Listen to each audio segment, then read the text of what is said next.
The stranger effect. Why your brain judges faces in 0.1 seconds. You meet someone new.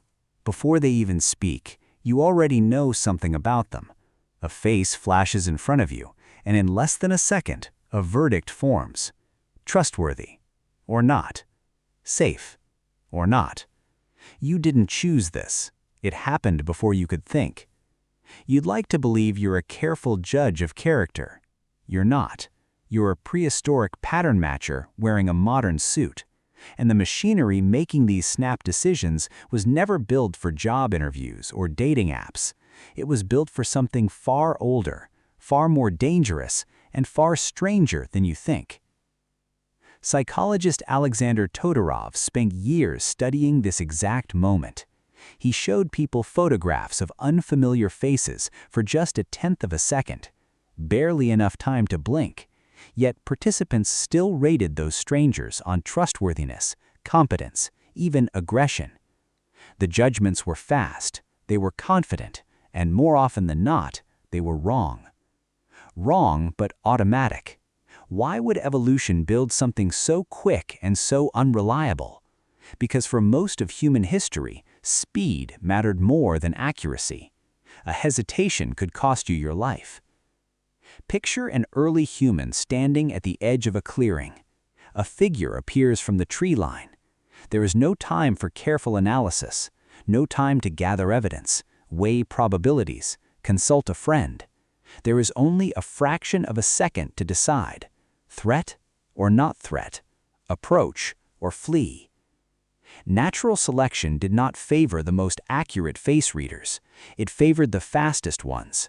Even a badly calibrated snap judgment that triggered caution one time too many was better than a slow, thoughtful analysis that arrived after the danger had already closed the distance. Better to insult 10 strangers than to trust the one who means you harm. This is the trade your brain still makes, every day, every face. Consider what happens in your amygdala, the almond-shaped structure buried deep in your brain that processes threat. Neuroscientist Ralph Adolphs found that this region activates within milliseconds of seeing an unfamiliar face, long before your conscious mind has assembled an opinion. Your amygdala isn't waiting for your permission, it's already voting. And it's voting on features that have nothing to do with someone's actual character. Wide eyes, a rounded jaw, raised eyebrows. These are markers your ancestors' brains associated with youth, with submission, with reduced threat. A person with those features gets rated as more trustworthy, not because they are more trustworthy, because their face resembles the shape of something non-dangerous, deep in an ancient template stored in your neural circuitry. Meanwhile, features linked to strength, sharp angles, low brows, get read as threatening, even on a stranger who has never harmed anyone in his life. Here's the deeper question this should raise for you.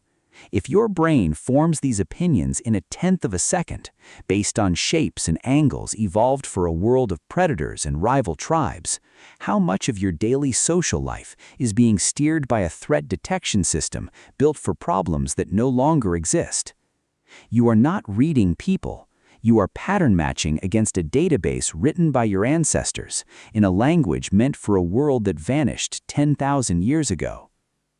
To understand why your brain works this way, you have to go back further than you think, not centuries, not millennia, hundreds of thousands of years, to a world where every stranger was a genuine unknown variable. Anthropologist Robin Dunbar proposed that humans evolved to track relationships within tight social circles, groups of roughly 150 people. Inside that circle, you knew who to trust. You had history, reputation, shared stories. Outside that circle, everyone was a question mark, and question marks were dangerous. Think about what a stranger actually represented for most of human history. Not a coworker, not a barista.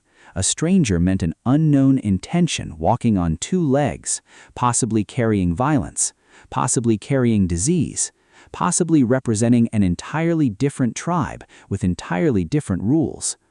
Your ancestors who survived were the ones who treated every unfamiliar face as a live threat until proven otherwise. This is where the concept of thin slicing becomes essential.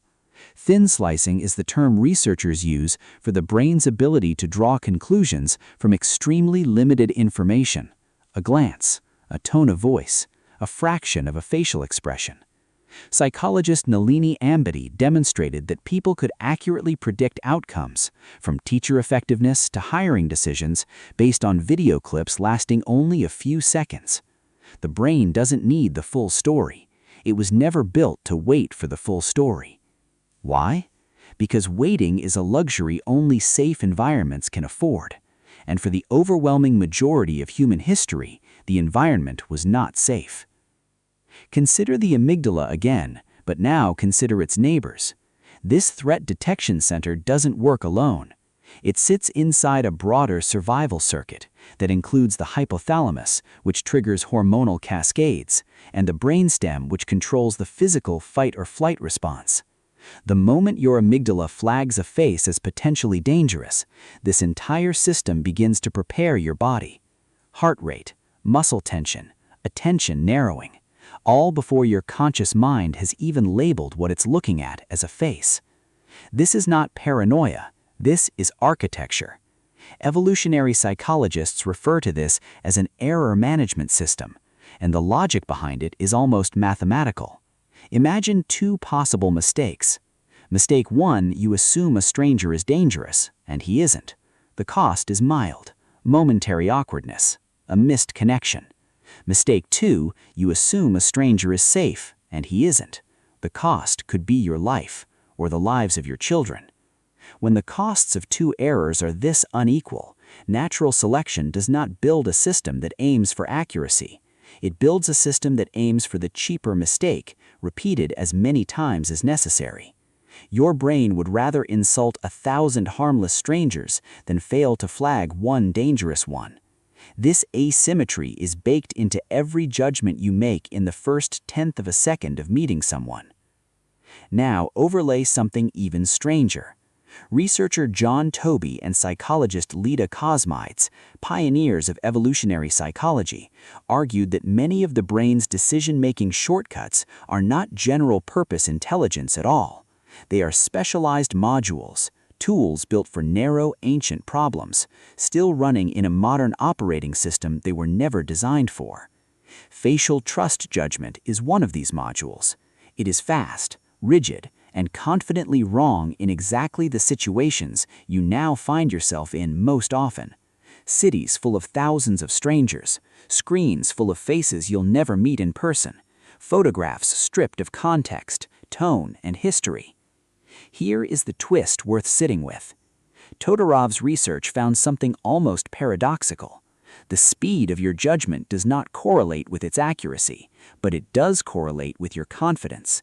The faster the verdict forms, the more certain you feel about it. Your brain isn't just making a guess, it's making a guess and simultaneously convincing you it was never a guess at all. So when you meet someone new and feel an instant wordless sense of unease, or an instant wordless sense of warmth, you are not receiving information about that person. You are receiving a readout from a threat detection system built for a world of tribal warfare, ambush predators, and life-or-death first contact. A system that has not been updated in 100,000 years, still quietly running background checks on every face you see, using a rulebook that no longer applies to almost anyone you meet. Here is the twist. The system built to protect you is now, in many ways, working against you. In the ancestral world, thin slicing served a single, narrow purpose: survival in face-to-face encounters. But you no longer live in that world. You live in one saturated with faces, thousands of them, most attached to no real relationship at all. Think about your phone, a dating app profile, a job candidate's headshot, a stranger's photo on a news article. Your amygdala doesn't know the difference between a face that could physically harm you and a face on a glowing rectangle that can't touch you at all. It fires the same ancient alarm regardless. Todorov's research has shown that these split-second facial judgments influence real-world outcomes far beyond personal safety. Studies on political candidates found that voters could predict election results with surprising accuracy just from brief exposure to candidates' faces, based purely on perceived competence, not policy, not experience, just the shape of a jaw and the width of an eye. This means people are hired, elected, trusted, and rejected in part by a system engineered to sort friend from predator on the savannah. A hiring manager who dismisses a fully qualified candidate because of an unfamiliar brow shape isn't exercising judgment. They're running 10,000-year-old code and calling it intuition. And here's the part that should unsettle you most. Because the system operates below conscious awareness, you rarely notice it happening. You experience these judgments as instinct, as gut feeling, as simply knowing.